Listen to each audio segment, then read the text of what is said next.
Hey Smart, the guitar guy here, the crazy Kiwi, here to show you how to awesomize your guitar playing with a really neat little trick on how to know all the names of the notes on the guitar in a very short period of time. Without further ado, let's get into it.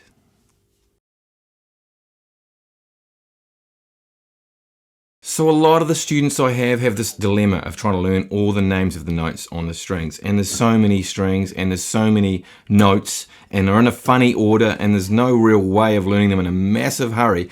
But the cool thing is we don't have to learn all the notes. I can hear my guitar resonating. You don't have to learn every single note on the guitar and go, okay, that note is a straight away, you have to know what that note is. But if you do know the top two strings, so the E string and the A string, and know every single note on those two strings, you basically can reverse engineer every single note on the guitar. And I'm going to show you how to do that later on. The very, very first thing is what we're going to do is we're going to learn the coolest way, the fastest way to actually figure out how to get all the notes memorized. And at the end, I'm going to play a little game with you so you can get these memorized. Okay. So first thing is we're going to learn the names of the notes on the top string. Okay. For those out you that have done this sort of thing, it's not going to be an amazing lesson for you guys unless you are actually teaching this, because it's a really, really fast way to get to actually learn this sort of stuff. So we've got an E string here, right? Top string's an E string. We're not going to learn the sharps and flats, by the way. We're not going to learn sharps and flats. We'll explain what they are later on. Don't worry about sharps and flats. We're just going to learn the main notes, just the letters, okay? So we've got E is 0, okay? Just the top string. F is first fret. Third fret is a G. Okay, and we're going to learn the A. We're not going to learn the rest just yet. We're just going to start with those. You've got an A there. So what we do first, we use a little game, which we're going to do now, just to make sure we memorize all those, and then we're going to add to that as we go. So I'm not worried about the names of the notes in the middle, just these strings. Bear with me. So we're going to do E, F, E, F, G, F, G, A, F. So as quickly as you can, when I say these letters, or the names of the notes, I want you to go as quickly as you can to that note on the guitar. So what's happening when we're doing this? We're programming the subconscious mind. We're telling the subconscious where that note is. So if I say G, I can't help it. My finger just wants to go to the third fret on the top string and play a G note, okay? And that's what we want trying to do. Repetition is the way we do this. Repetition is how we do all things with programming the subconscious. That's why 2 + 2 is, hey? You guys know your times tables. It's not times tables. So we're going to go E, F, G, A. And then we're not going to do it in the order all the time. We're going to break it up. So we're going to go G, A, F. I'll let you do it. G, A, F. That's what you want to be able to do. And you might be going G, A, F. That's okay. You just keep repeating that over. G, A, F. And then you might go G, F, A. We might go E, A, F. So you get the idea. And once we've done a lot of that, once we've done maybe a minute of doing that, we'd move to the B, which is the next note in line. So we've got the 5th fret was A, 7th fret is a B. We do the same game. We just add the B in the mix. So we'd do something like go B, A, G, B, F. And so you'd be finding it as quick as you can and trying to beat me with this game.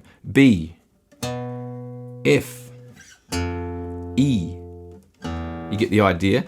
And then by doing this, we're actually programming the subconscious. And by the time we get to the very top note, so if we go through, and anyone can find these notes, but we've got B at the 7th fret, we've got C at the 8th fret, D at the 10th fret. And so we just continue this game, adding one note at a time to the rest of the notes we've just memorized.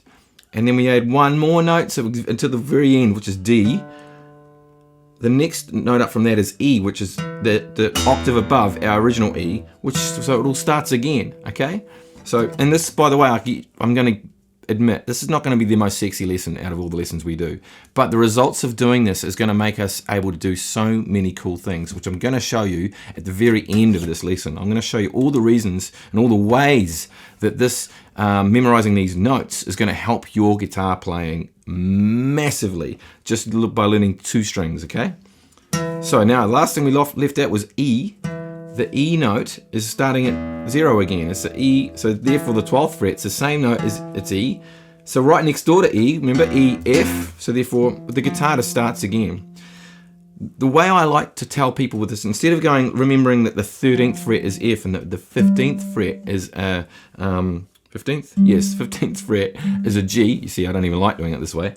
That's so confusing. There's so many numbers and it gets so crazy. What I do is I just start it at 0 again at 12. So 12 becomes, in my mind, 0.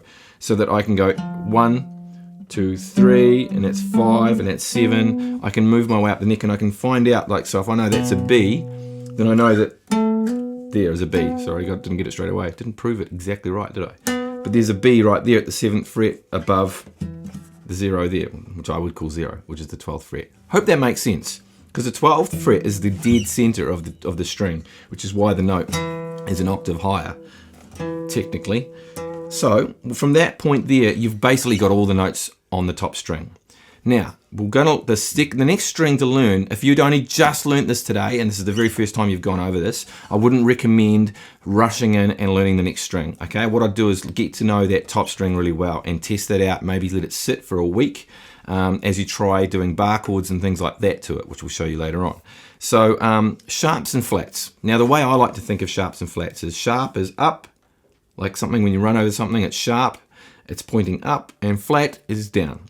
So flat, like a flat tire, the car goes down, or the tire goes down. So I think of flat, down.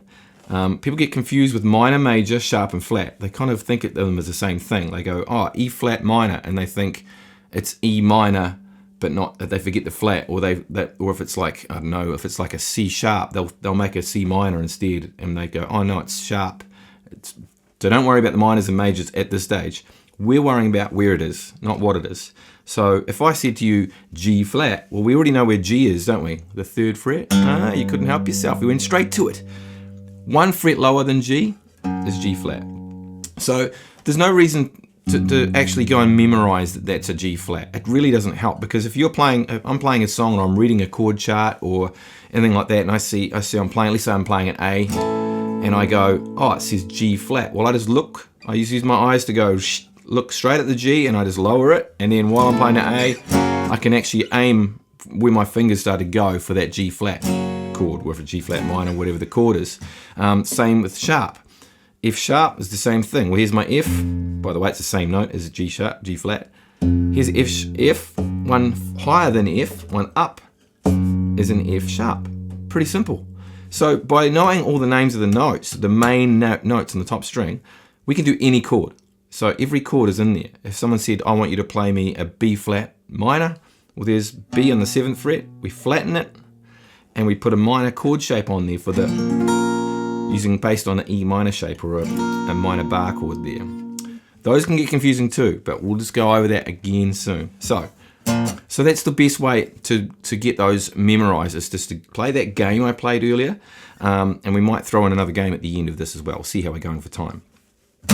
But the other thing is the next string down. So the A string, okay? The string below is an A.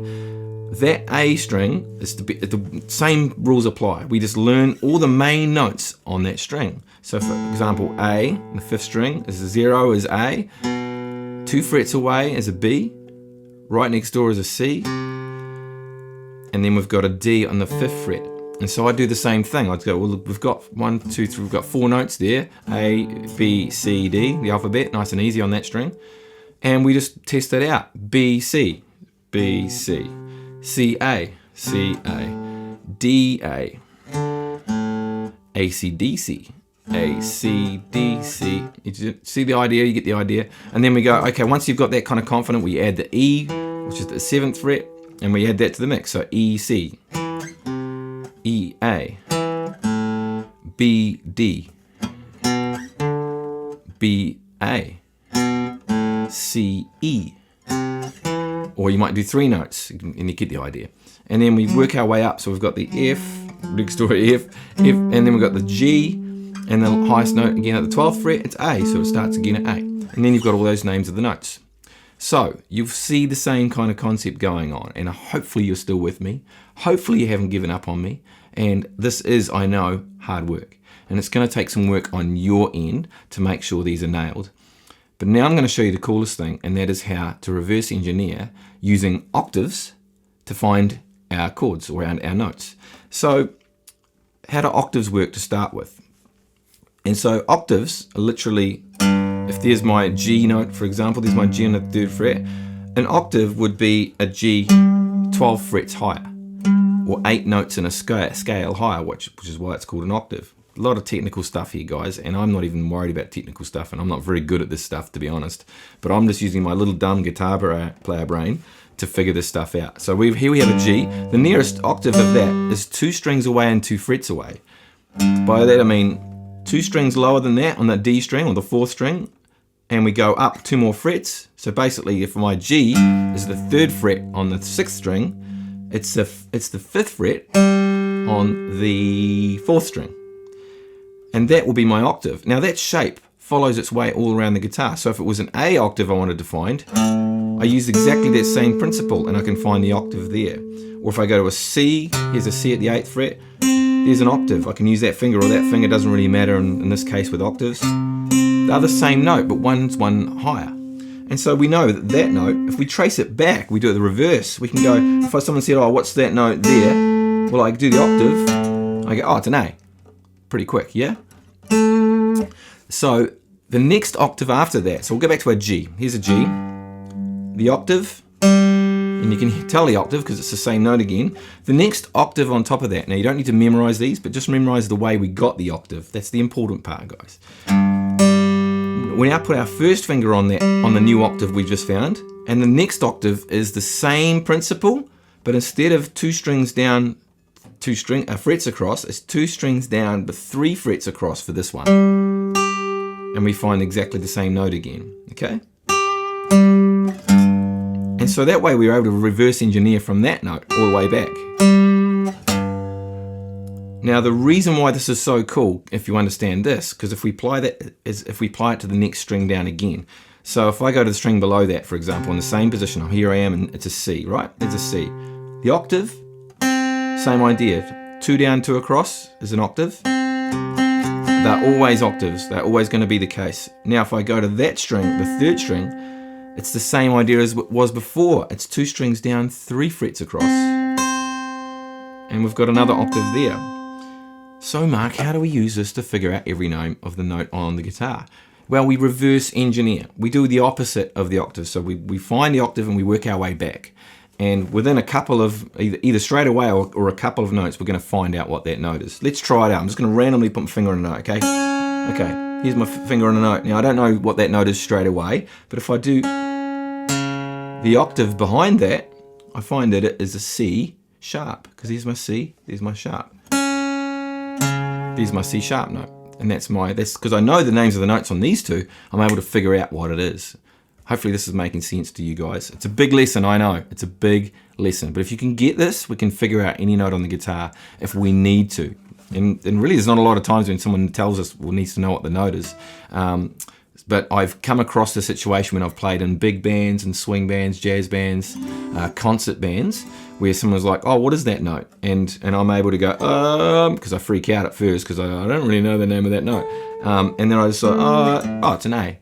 So in that case it was an A, because here's my little note there.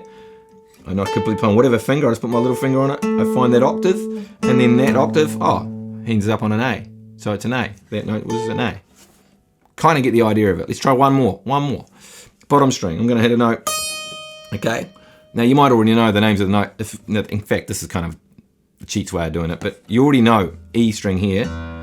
So that's also an E string down here. So technically that would be an E flat or a D sharp, because those notes are exactly the same. Let's do one more just in case so we don't freak out on this thing. So let's go that note there. So that note there, I'm going to do the octave, and then the octave again. Turns out it's a G. You get the idea? Crazy stuff. So that's one way we can apply this. I'm going to show you one other way we can apply the not so much the octaves now, but I'm going to show you what we can do by learning those top 2 strings, okay? And that is we can play any chord. So if I know how to play, if I know where, let's say I'm doing an A. Here's my A chord. Well, if I know there's an A here, I know there's another chord there where that A bass note is, because I learnt that note. And I also know there's another A there. Took me a while to figure that out. So I can also do another A here. And so you get the idea. You're able to figure these chord shapes out based on where those notes are. And so you're not just limited to using it for finding octaves. I mean, there are so many ways of things for knowing the top names the notes on the top string. Another one is power chords. When we learn power chords, because we can be like a, and you're jamming with somebody, and you're like, you've figured something out, like I just made that thing up there. You'd be like, what is it? Well, it's a G, G, and then it's you'd be like, oh, that's a B flat, and then it was a F. So G, G, B flat, F. And I went G, G, B flat, F in this case. You get the idea? Another way might be to go, I want to know 2 ways of playing a C minor, because I'm playing C minor here, and yet most of the song I'm playing is down here. So I might be going, and then I go to C minor, and I go, well, I know there's a C minor here. Well, is there a better way of playing it so I don't have to go all the way there? Well, there's another C here. So if I put the minor shape on from that string, I can just completely change the way I'm playing. Instead of having to go all the way up the guitar, I can do it all down here. So there we have it, a whole bunch of really cool ways of using the knowledge of knowing 2 strings, okay? So, just a bit of a test here for you guys. If you guys think you're ready for this, if not, come back to this part of the lesson, okay? Remember this, come back to this very video, and we're gonna have a go now. I'm just gonna give you notes, and I'm not gonna play them, I'm just gonna tell you them, and then I want you to play it for me, okay? And I'll give you an example. And in fact, if you're really smart, try 2 notes. So what I mean by that, if I said C, you could go C on the top string, and then C on the string below that, if you're really smarty pants. So let's do that, and we'll start with just 1 note. Okay, so A.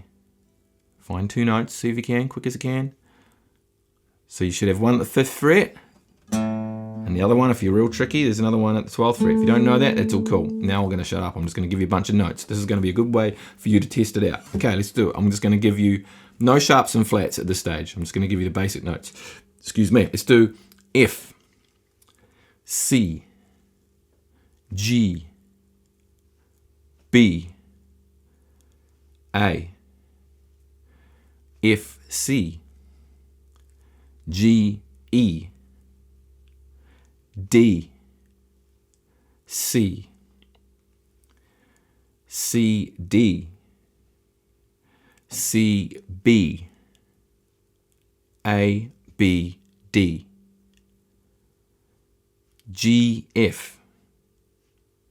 Okay, now 3 notes. I did 3 notes before, but let's do, you don't have to find both of them all the time, guys. It's just 3 notes is fine. B, F, A. E, C, D. Tricky ones now. E flat, G flat. F sharp, C. B flat, A. C sharp, F. Hopefully you guys went all right with that. If not, don't be panicking about it. You just need to spend a little bit more time programming those notes. But it should only take, if you just focus on this like you're doing some hard work. Wow, hard work, imagine that. But if you focus on that hard work for only 5 minutes, you should have 1 string completely memorized. To the point where, this is kind of cool, if I said, like, I'll do this in the class, I'll be doing something, a lesson with someone, and I'll say like G, and their hand will go and hover down above the G, and I'll be like, oh, G, where's G? And their hand's going, come on, dude, wake up, I'm here. Because your mind's jumped in, you think, oh, I don't really know where that is. Your subconscious mind knows where it is, if you know what I mean. Anyway, I think you get the idea. Now, today was a tough lesson, guys, but the next lesson we're going to be doing on this subject was going to be taking it to the next level. I hope you're going to stick around for that, or at least nail this part so you can get into that heaps. If you're not ready for the next lesson, if you haven't done this part, the next lesson is going to be harder for this particular part of what we're doing. I hope you're liking my lessons. If you do, please subscribe and all that good stuff. And I am doing one-on-one tuition. If you're interested in doing that, go to Facebook, click on book now. You can find a time to meet with me, and it's very reasonably priced, guys. Depending on where you live in the world, it's actually very reasonable. And it's not just because I'm on YouTube, it's not going to be out of your league. I'm loving the lessons. I've met a whole bunch of cool new people, and I'm hoping to meet you. So go and do that, and I'll look forward to seeing you guys real soon. Mark the Guitar Guy signing off.